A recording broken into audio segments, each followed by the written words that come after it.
Hey guys, again, this is me, Ace Corcuera, ang paborito niyong vlogger, showbiz podcaster. Kasama ko ngayon, syempre, yung walang iba kundi si Boss Mike Asoy, ang soy boy ng Insanity. So again, thank you again sa pagtutunganga dito sa Mema Lang. So pwede naman natin sabihin para at least in sync tayo, Mema Lang! Okay? So again, anong topic natin ngayon, Mike? Nagbabatit ako sa Isip ka kahit mga kabataan ngayon eh. Oo, bakit? Anong meron? Kasi ito may anak akong Gen Alpha. Oh. Gen Alpha kasi ito yung after ng Gen Z, Gen Alpha. So ito yung mga teenager pa, mga high school, elementary. May mga kakaiba silang mga terms na, alam mo yung parang nakaka-annoying. Gigets mo ba ako? Katulad na. Dami, yung anak ko hindi ko alam anong masakit sa kanya eh. Kasi lagi na pag inuutusan, lagi na sabi ng aray ko. Aray mo. Ano ba yun? Gusto ko ipa-check up eh kung ano pong nangyayari. Ba't lagi na siya nasasaktan eh? Yung term, ano ba yun? Parang term ba nila yun na ano? Aray ko. O aray ko. Lagi siya mahal. Ano ba nangyayari sa'yo? Ba't nasasaktan ka? Hindi ko alam, bibigyan ko ng painkiller eh. Aray ko pag inuutusan. So, parang siyang reaction na exage. Ganun. So parang pag may mga task na gagawin o kaya na ano, yun ang sinasabi, parang nakasanayan na. Minsan, sabi, awit sa'yo. Awit ko na, ano may awit? Awit sa'yo, boss. Awit sa'yo, ya. Alam mo yung mga, bakit ako awit? Ay, hindi man ako singer. Para sabihan mo ko ng awit. Ano ba yun? Ano yung awit? Well, Ano yun? Yun nga, parang kasing nabasa ko sa awit, is parang aw sakit. Pinagsama yung awit tsaka sakit. Yun Kaya siya. awit. Galing yun. Diba? Ako nagtatanong, ako din sumagot. Kala ko pa naman alam yun. Wala akong alam sa kanya. Dami mga, ano na mga terms sa mga kabataan ngayon, mga Gen Alpha, Gen Z. Ano? Ano ba mga term nila? Mga EYA. Iya. Mga EYA, mga tawag sa mga babae. Iya, Bob. Iya, Bob. EYA Bob. Mga Kinalagdan ng babae. lang, no? EYA Kids. Yan, Ano yung Iya Cakes? Babae din, pero pinapit lang. EYA Kids. Cupcake. Cupcake. Meron akong katawagan dati, cupcake. Ewan ka lang siya. Cupcake. Cupcake. Babae yan ha. Hindi ko maalala kung sino yun. Basta nakatawagan ako dati, cupcake. Cupcake. Punta ka na parang sa dani na.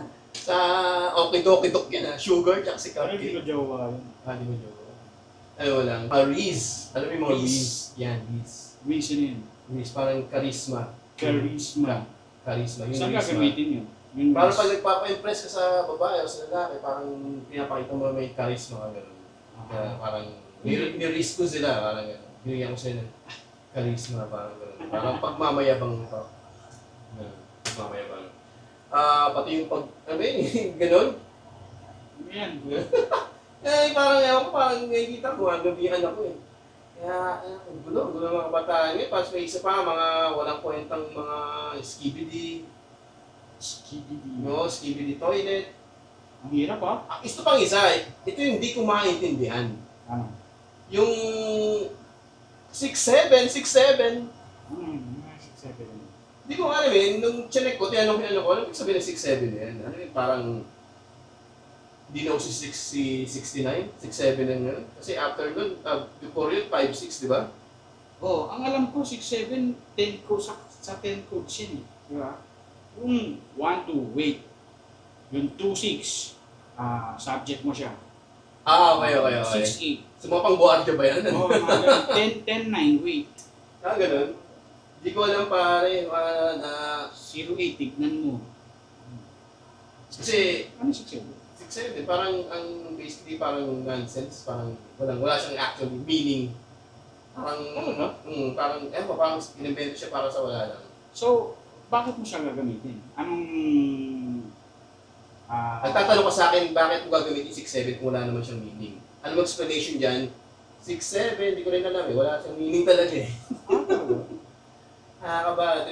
Pati ba ang numero ngayon? Nagiging trending yan. Ang alam ko, 167. 167. Hindi 163 kasi bantay bata yun. Pero meron akong 167. Mabuti mo yung bag ko. Bag mo? Ang dami mong bag, Mike ah. Ano yung dito? Ay, itong black. Sige na nga, kukunin ko itong bag ni Mike na inuto siya sa akin, nakuli ko daw. So, ibibigay ko sa kanya. Ito, Mike. Ayan. Ang bigat ah. Anong naman yan? Shabu? 167 o dito. Ano, baril ba yan? Wala ko alam na 167 na baril. Alam mo, 45, M16. What the fuck? Totoo ba yan? Oo, 167. 1, 2, 3, 4, 5, 6, 7, 8. Wait lang. Ito si Mike kasi dating floor director sa Itbulaga. Di ba? So, meron siyang pera ngayon, nakikita ko na worth 167,000 daw. Based sa kanya. Ngayon, kung floor director siya doon, hindi kaya pera to ni Bossing na pinamigay sa Itbulaga. Mike, saan mo nakuha yan? Illegal ba yan? Nagbibilang pa rin siya kasi isip niya baka nagkulang. Uy, kinakausap ka! Oh, diba? Magkano? 67. Ito 100. Kasi may ano siya. Oh. Diba? Tingnan, totoo ba yan? Ano naman? O, totoo nga, hindi ka gumagawa ng mga peging pera. Diba? Mike, pwede mo bang sabihin kung saan galing yung 167,000 mo para malaman ko kung illegal ba yan o legal? Ano to? Another satisfied client. Putak yan, binibenta mo yung sarili mo, gago. Oh, pag kailangan nyo ng stand-up comedian, Okay. host, singer, hindi ako yun. Stand-up comedian lang. Talaga ba? Oh, stand-up comedian lang. So, isang gig lang yan? So lang. Okay, kinaman, laki naman ng denive mo pa sila Alex Calleja, yung mga Cool Pals, tsaka si Atty. Ed. Ganun kalaki yung bayad sa'yo. Yung my birthday, mas mayaman para kay Saldi ko eh. Siya si Saldi mo. Saldi pa. Talaga. Wala ba saldi natin? Para kasi mga bulan man lang ako. Pero ano din ako eh. Mahilig din kasi ako mag-save ng money, mag-invest. Nag-invest ka ba? Nag-invest ka rin ba? Ako, mag-invest ako ginagawa ko yung bakit sa mga loans ko, mga utang ko. So, wala akong time mag-invest eh. Pero kung siguro kung tuturuan mo ako paano mo nakuha yung ganyang kalaking pera, baka mag-invest na din ako. Ano ako eh, lahat ng pwedeng pag-investan. Kahit illegal? Hindi, pinag-aaralan ko muna. Pag alam kong medyo sablay yan, magmumukha siyang networking, hindi ko papatulan yan. Pero kung pero hindi sa networking yan, ha? Hindi. Pag talagang connected sa gobyerno, basta medyo legal siya, medyo ba? Wow, operative word, medyo, ha? Next time nga, bibili na ako ng duffel bag. Ay, putik. Yan naman tayo sa double bag na yan, eh. Tangina. Ito yung pera na yan, tsaka itong mga pera mo na dito nagkalat sa mga bag na to. Ano to, investment mo lahat yan? Hindi ba? Ayun yung sa dulo. Sa dulo? Ibig Yung sa MP2 naman yan, sa dulo. talaga? Nag-MP2 rin ako sa pag-ibig. Wait, MP2 ng MP2? Manny Pacquiao 2? Ano ba Alam yan? niyo yung pag-ibig sa gobyerno, SSS, pag-ibig, Oo. PhilHealth. Mga ano, Yung pag-ibig na yan, benefits. ano siya, pwede kang maghulog yan, o kaya kinukuha ng pag-ibig yung pera mo sa employer mo. Oo. Pero pag-ibig 2, MP2, ano naman to, ikaw yung magpapasok ng pera mo sa account na yun, sa MP2. Okay? Tapos yan, hindi mo yung makukuha. After 5 years mo pa siya makukuha. So basically, ano siya parang time deposit. Deposit. Parang ganun siya. Pero ang maganda dyan, every year, tumataas yung yung interest. Kasi sa gobyerno yun eh. So, yung pera mo, ginagamit ng pag-ibig para ipangutang sa mga nag-housing. Pinapaikot nila ngayon. Siyempre, nagbabayad yung mga naglalon. Kaya tumataas yung pera mo doon. So, makukuha mo. Ilang years yan? 5 years. 5 years? Dire-diretso ka? 5 years. Dire-diretso yung hulog mo? Hindi, ano yan? Kung kailan mo gusto. Wala, may 500 ka ngayon. May 500 pesos ka ngayon. Hulog mo. Wala, may sobrang sa sahod mo, may sobrang 1,000. Hulog mo. Pero hindi mo na yung magagalaw. Hihintay mo pa yung 5 years. Ang maganda niyan, Wait, itong pera mo na 167,000 pinakita mo kanina. Hindi lahat yun kasi may mga dagdagan na yan na interest. Tama ba? O purely hindi yung magkano yung binigay mo dati? sa standard to eh. Ito sa MP2. Ito sa MP2, Ano yan? May interest na yan. may interest na. Oo. 5 years, no? 5 years.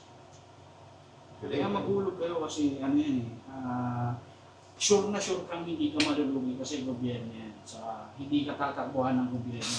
Unless, kapag nagkagera, tapos wala na talagang pera yung gobyerno, gagamitin yung pera sa pag-ibig. Ang bibili ng mga, ano, di ba? Parin, di ba? Hindi sa Pero ang hirap, didikit yung hindi ka tatakbuhan ng gobyerno. Sa mga nangyayari ngayon. Pero bukod sa magiging political yan natin sa mga corrupt. Which magandang investment no kasi parang nagta-time depo nag-invest ka ng pera no? Within 5 years hindi mo siya magagalaw. After 5 years, pwede mo pa siyang let's say pagpatuloy another hindi mo siya kukunin, pwede 'yon. Gagawa ka ulit ng sa account, lipat mo dun. Wala. So pag withdraw mo na siya, let's say kinuha mo na lahat. Close na yung account na yun, gagawa ko ng bago? Oo, gagawa ka ng okay. Hindi mo siya pwedeng iwan yun. Iwan dun. Gagawa ka. Pwede nga every year gumagawa ka ng ibang account. Kahit ilang account tatayin.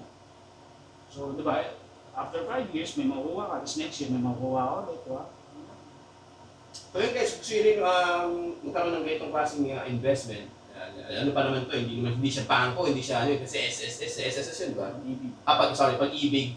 So madali lang kasi kasama siya sa mga nagtatrabaho, kasama siya sa mga benefits. So at the same time, like sinabi ni Mike, hindi ka obligated na magbigay or God's house mo kakatasan ka. Nasa sayo yun kung ibibigay mo o hindi para as an investment. So makakapag-figure out kung magkano lang ibibigay mo. Wala pa siyang minimum na 500 pataas. 500 pataas, okay. So kung may 500 kang extra, let's say kung ano man yung trabaho mo, kung let's say may 500 ka, 1,000, i-invest mo kasi later on, ikaw rin makikinabang. Saka every year, ina-announce pa nga yun eh. Kung magkano yung kinita ng pera eh. Ng gobyerno eh.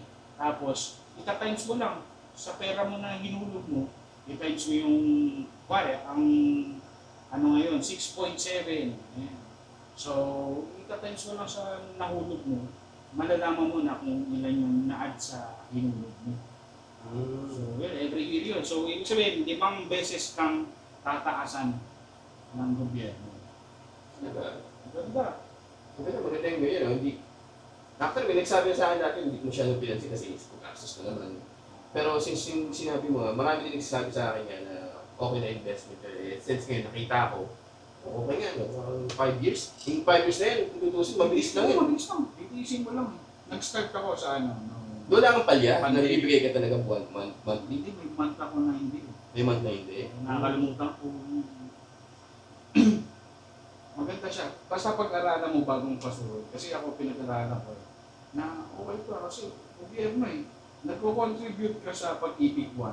Pero yung pag-ibig 2, yung MP2 nga, ano naman, hindi ka Obligated. So, Basta sa'yo. Ano pinakamalaking hinulog mo doon? 30, minsan 20. 20, gano'n.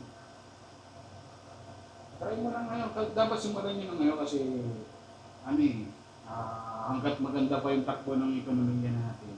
Maganda talaga. Hanggat walang war. Tingin ko sa war lang talaga magkakatalo kasi Kasi tayong pag wala ka talaga magagawa ng lahat ng necessary parang all hands on deck, lahat ng gagastusin mo. Gawin mo na lahat. Gawin mo na lahat. Saka wala rin magiging kwenta yun kung may pera kang gano'n talaga sa gera eh. Wala rin mga magagawa yun. Pero ito, maganda yung sinasabi ni Mike regarding doon. So, kung kayo, sa tingin nyo, kakayanin yung gano'n na mag-investing kayo. At saka ito legit na talaga. Hindi siya bangko, hindi siya networking, sa mismong pag-ibig. So, maganda siyang investment talaga. Kaysa siguro mag-ipon kayo ng variable sa siya. Bukod sa mabigat na yun, Hindi siya tumataas eh. Hindi siya walang interest yun eh. Minsan Hindi siya minamalas, nag-appreciate. minsan minamalas pa nga yung mga buo, minsan dinadaga o kay naanay, yung mga perang papel. So, magandang investment. Paano example, hindi mo talaga withdraw, di ba? Paano kung may kailangan mo emergency, wala ka din talaga? Madense yung Pwede siguro kung may galing dahilan, wala ka na talaga. Pwede ka siguro sumulat doon. Gagawa ka ng letter na Pag may meeting nila. meeting nila. Pwede ba ito? Panginom niya lang ito eh. Pero wala, okay nga yung investment ng 5 years, no? Anong bala mo dyan? I-invest mo ulit? O ano? Ang bibili ko ng ano? Ano ba ang mabenta ngayon? Marijuana o? Hindi. Ano alam sa pang-i-invest ko ulit sa iba-ibang. Iba-ibang bubae. Iba-ibang mga investment. Yan. Ang maganda yan, diba, kuwari, 5 years na, di ba? May app pa nga yung pag-ibig. Makikita mo doon magkano minulot mo. Yung virtual pag-ibig yan, download mo yun. Makikita mo doon kung magkano na yung na-contribute mo sa MP1 sa MP2. Tapos, kuwari, after 5 years, gano'n na siya. Basta 5 years na. So, pupunta ka lang sa pag-ibig, kahit anong branch ng pag-ibig. Sasabihin mo, mag-claim ka ng pera sa MP2. Bibigyan ka nila ng papel na patunay na ikaw na talaga yung may-ari ng pera na yun. Tapos yun, ite-text ka nila. Sa within 25 days, ite-text ka nila na pwede man ang kunin yung cheque mo. So yun. Check-in siya, yung bigay sa'yo. Tapos in-cash mo lang. In-cash mo na. Babalik ka, kunin yung cheque, tapos hanap ka ng land bank. Kahit ka ng land bank. Okay. So, government naman. Virtual pag-ibig. Download. Ang alam ko lang sa virtual pag-ibig is Tinder tsaka Bumble. Pero babalik tayo. Ano ba mga requirements yan? Pupunta ka lang ba sa any pag-ibig branch? O online ba siya? Ano ba? Basta pag may pag-ibig ka na, download mo yung virtual pag-ibig mo. Tapos, iyan mo lang yung account mo eh. Account number mo sa pag-ibig. So online siya. Online. Hindi mo na kailangan pumunta sa branch. Hindi na. Mag-apply ka lang din mag-MP2 ka. Paano ka tawag na to? Magkano ng pera doon? Magsisave. Through GCash. Okay. So, diba, in-open mo Doon ka mag-deposit sa GCash or kahit anong klaseng modo. pwede rin siguro. Pero ako sa Gcash, open mo yung pag-ibig mo, virtual pag-ibig. May doon, may option doon kung GCash o ano. So, biglang i-open nila yung GCash mo. Tapos, lagay mo yung number, kung magkano. Kung sana siyang mababawasan yung GCash mo. Okay. So, try mo na. Gusto mo gawin kita? Hulog natin. Wala nga mapera-pera. Ito nga, yan napapaisip ko rin ako kung maganda yung ganyan. Kasi tulad ko may pinagdadaanan ngayon financially. Wala akong binabayaran ng loan. Child support pa ako. Tapos magpapasok ka na. Kailangan bumili ng mga school supply ng mga bata. So, ang hirap. Hirap talaga. Bukod sa mga term Gen Z, tsaka Gen Alpha, ito mahirap yung regarding sa financial problem. Diba? Lahat tayo gusto natin siya ng financial freedom. Nagsasalita ako para ako, networking. Financial freedom ang puta. Power! Power! Meron ka ng maraming asset. Makukuha mo lang naman yung financial freedom kung marami ka ng asset. Yun sila na yung kikita para sa Sobrang ganahin maraming asset. Di ba yun? Hindi pa. Hindi financial freedom yung pare. Isa ka na maging karoon ng asset, tao pa. Asset ng police pa, no? Grabe, dati naalala mo, may crush ako dati na nakakasama sa, nakilala ko, crush ko siya, hindi ko alam. Out of nowhere, siguro after na hindi magkita ng 10 plus years, bila akong piniin. Pinamusta ako. Mangungutang. Hindi siya mangungutang. Hindi mo ako ngayon. Uy, kumusta ngayon? Sa niyaya ako lunch date. Ako mag-sex ka. Niyaya ako mag-lunch date. Ako kinuptang tuwan-tuwa ako. Niyaya ako lunch date dito. Siguro alam niya na crush ko siya. So sunod yung pinakamagandang damit ko. Magkita daw kami sa Starbucks. Dito sa may QC. Pumunta ako. Ang aga ko, boy. Siguro mga 30 minutes before, andun na ako. Order na ako ng Gusto gusto ng coffee. Ayan. Kasi nagkape daw kami. Parang na, tapos dumating siya. On time dumating. Ang ganda ng suot niya. Office katayap. Sexy, pang 10 na 10 yung dating niya. Anong pangalan? Ano pangalan niya? Believe it. Tawas. Hindi ginagamit ang pangalan niya to, Believe it. Maingat ka. nag-usap ko, oy, kamusta na? Puso mo tapos ano, ang ganda pare. Tapos piece of lips. Basta ang ganda. Nung nakapuna kami doon, ang pinaglabas ng folder. Patay ka. Nandap ako ng networking. Kala ko lunch date, networking. Patay ko. Okay. 6-7. 6-7. Awit sa'yo, te. Tapos, ang nangyari? Pakinig lang ako. Parang wala excited ako. Nung lumapaisip ko, akala ko pa naman. May something. Para networking lang pala. Pero matagal na ito, wala pa ang asawa niya. Kasi na kaya siya ngayon. Blind ako na Talaga? Oo, inahamon sa lagi akala ko Mahirap din yung trabaho na ganun. Trabaho ba yun ng business?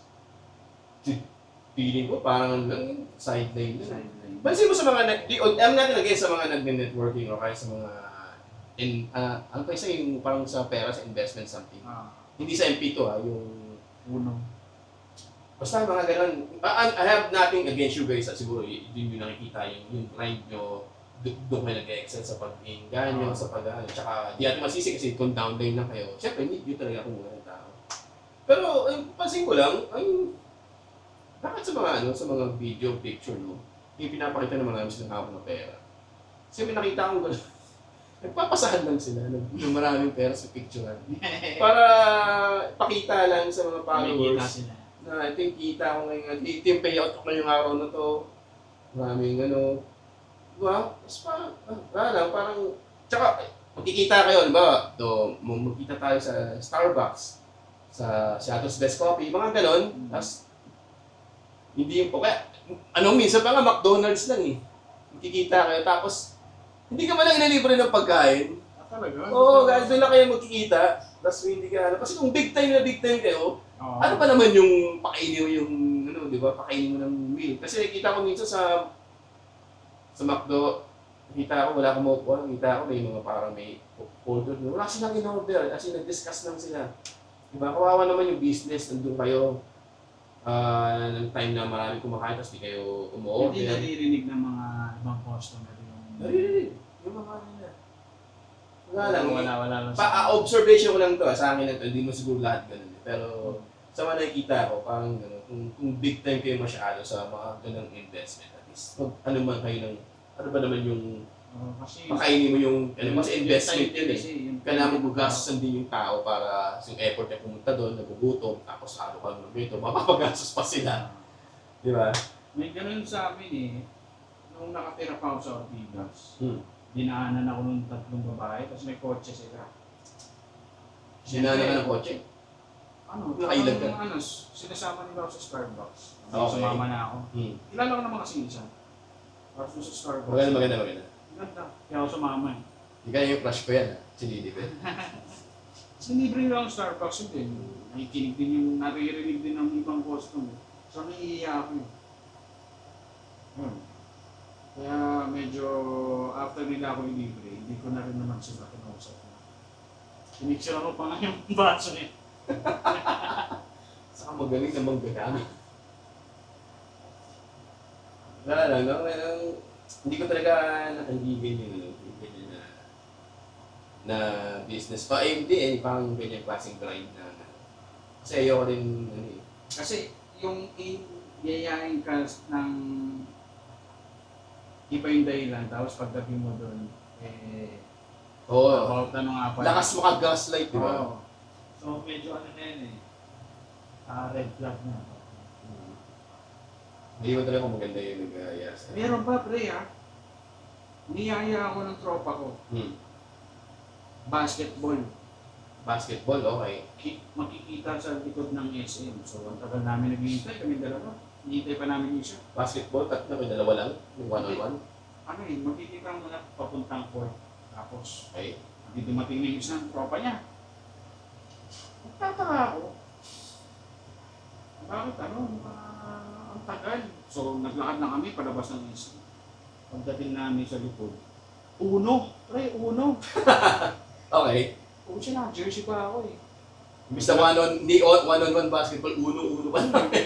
May dala pa akong bola eh. Nabola kayo!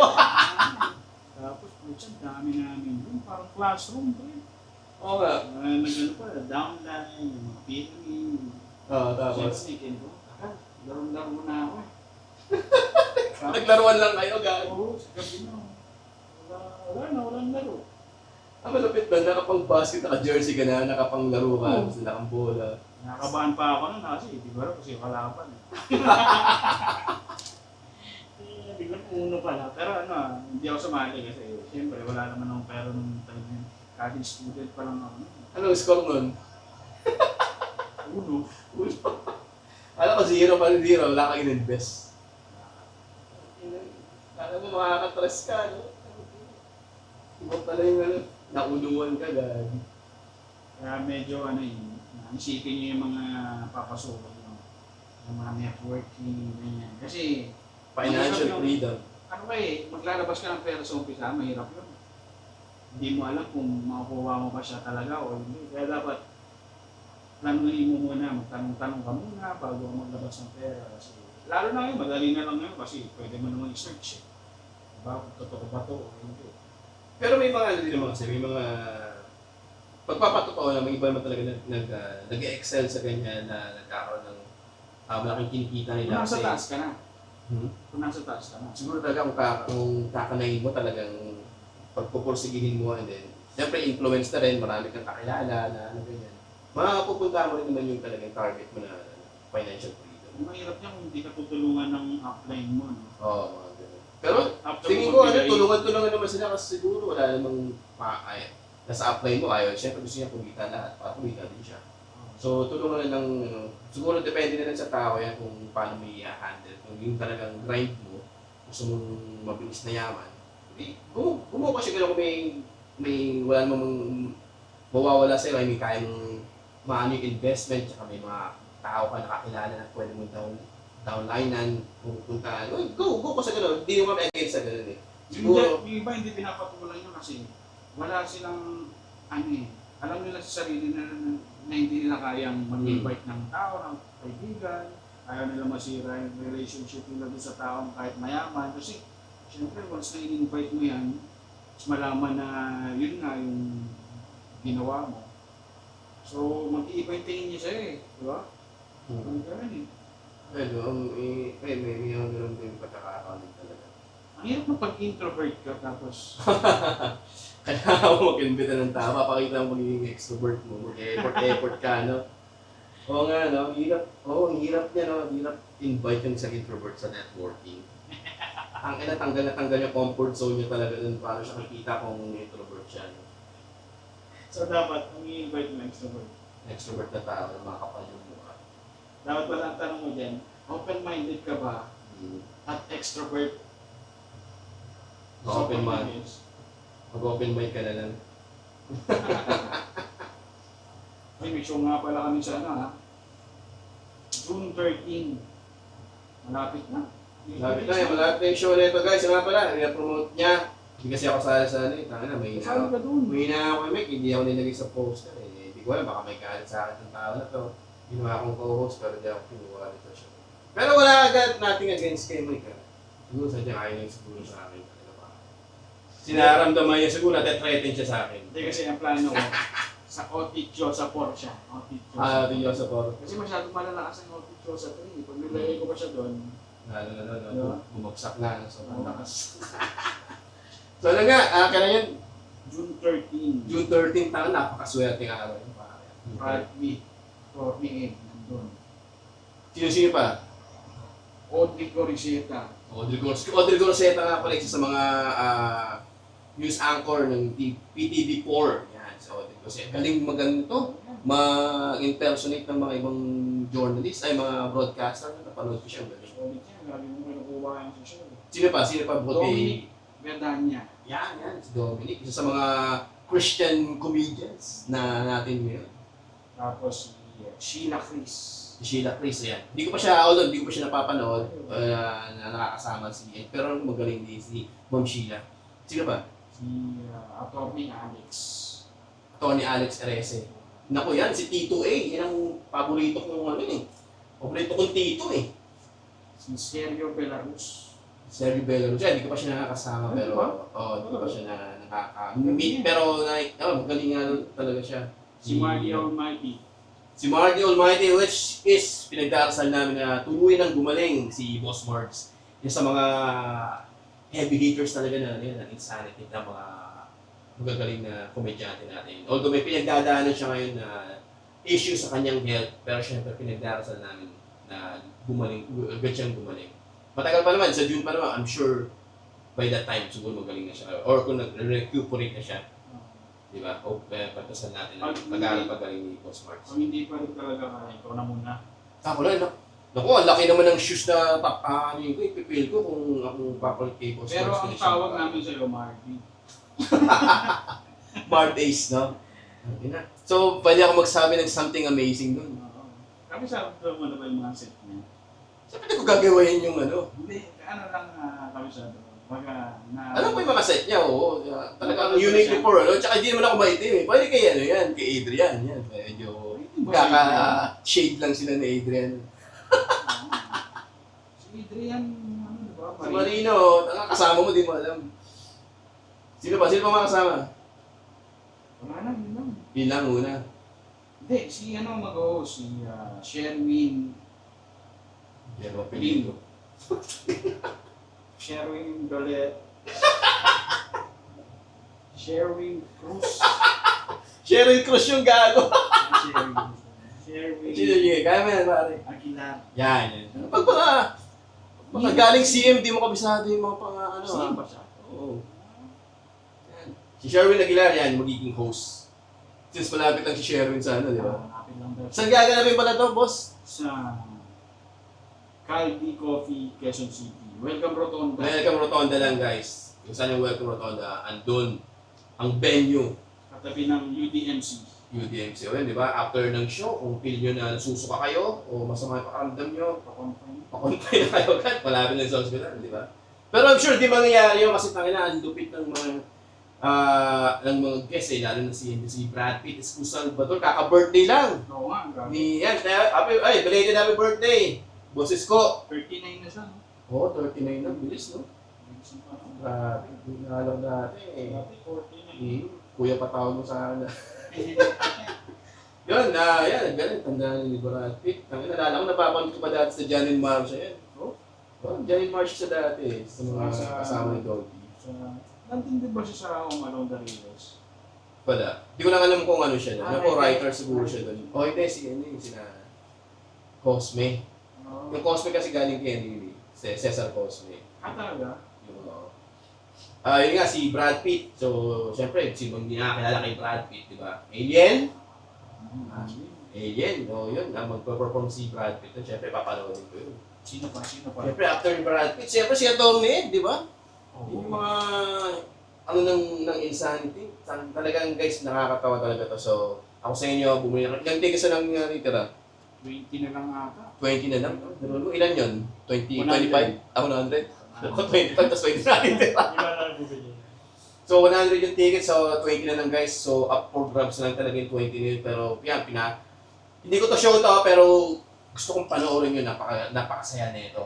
Hindi ko, parang hindi ko na kailangan mag-perform. Sobrang lalakas na nun eh. Sobrang lakas na, no? Wala pa tang special guest doon. Wala bang special guest? Special guest. Ano pa? Si Erin Chua, sino ba ba isa? KB lang bro. Special guest? Yan mo si KB? Mga opener yan. Okay. Yung mga opener. Yun lang. Tapos yung mga dadaan siguro, yung mga Mikey birthday. Tingnan natin kung kaya pa. Panoorin nyo guys, dahil kung magaganda kayo mga babae, panoorin nyo. Para matuwa. Oo nga. Para matuwa naman si Asoy, tangina. Birthday niya. Well, hindi natin alam, baka may surprise guest na di mo rin alam, no? Pupunta doon, no? Wala akong connection sa mga babae niya. Hindi babae. Ano ba? Parang may comedian na kaalita, no? Biglang mag-special guest doon. Parang si Cat Williams, biglang mangbubulaga. Di suntukan. Suntukan. Nakayong birthday to, gulpi na ano to. Pero yun na nga, yun, panood niyo guys. Maganda. Otit nyo sa 3, no? Di ba? Tangina, umabot ng 3 ha. Yung 1, di ko alam 2, tsaka di ko alam kung sino mga guest niya dito, pero kung 3, napaka-solid ng mga guest dito. Brad Pitt, Tony Ed, tsaka yung ibang mga insanity guys. Sana nga makasama din ako. Swerte mo nun. Oo, swerte ko pag napunta. Siguro nasa milestone na ng buhay ko pag nakasama ako dun siguro. Lagyan mo sa portfolio. Oo, yung kasal ko, tatanggalin ko na yun sa milestone eh. Yung ito nila, nandito talaga portfolio ko talaga nga. Makasama ako sa Ote Diyosa Part 3! Diba? Di ba? Taka na, lupit. Tinanong ko, mga pag-perform ka ba sa Otik Diyos? Oo naman. Oo naman. Tangan, eto, pero mali aso yun. Di ba? Ang ina mo. Aray ko! 6'7". 6'7 talaga. Nalala mo, no? May, yung pa 6'7 ganyan. 6'7, 6'7. Nung 90s, may ganyan din kami. Ano? Yung ano, Magic Spring. Yung nag-ibang kulay na spring na ginaganon-ganon. Umiilan. Tingin mo alam yun? Hindi mo nga sa akin. Minay na sino na gagi. Yung spring na parang yan mo sa dalan, gumaganon-ganon. Pagbabagsak. Yung rainbow. Yung rainbow spring nga, magic spring tawag namin doon. Di ba? Ngayon, 6'7. Oo nga, no? Ginaganon-ganon yun, di ba? Yung spring. Nung 80s may ganon din eh. Ayun. So yun na nga guys, thank you again sa pagtunga. Hopefully natutunan kayo and sundin nyo yung sinabi nito ni Mike regarding sa investment, which is maganda naman talaga kung nag-invest ka rin, lalo sa MP2. Alam mo sabihin ng MP? Mutual, hindi ko alam. Hindi mo rin po yung remote, di ka na. Basta Manny Pacquiao 2 yata yun, hindi ko alam. Speaking of Manny Pacquiao, magkakaroon ng laban si Manny Pacquiao pala, no? Parang si Mayweather. Pero MP2 nga eh. Pangalawang best na maglalaban at yun. Yan, sana manalo na this time si Manny. Okay, parang Manny. Love lang talaga yung ano eh, pero... Hindi naman na sila ganun ka-relax. Sino malakas? Hindi naman na sila ganun ka-powerful yung Mas malakas ka pa rin, boy. Hiniwala ako sa'yo.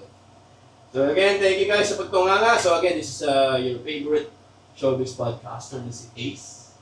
Kasama ko siyempre si Otit Diyosa, the Soy Boy, Mike Ason. And again, thank you sa pagtunganga. Ito na naman po ang isang episode ng Mema Lang! Tangin sa bayan mo ako, Mike. Pag sabi ko Mema Lang, 1, 2, 3. Mema Lang! Tangin. Hey, thanks guys. Thank you. Bye-bye!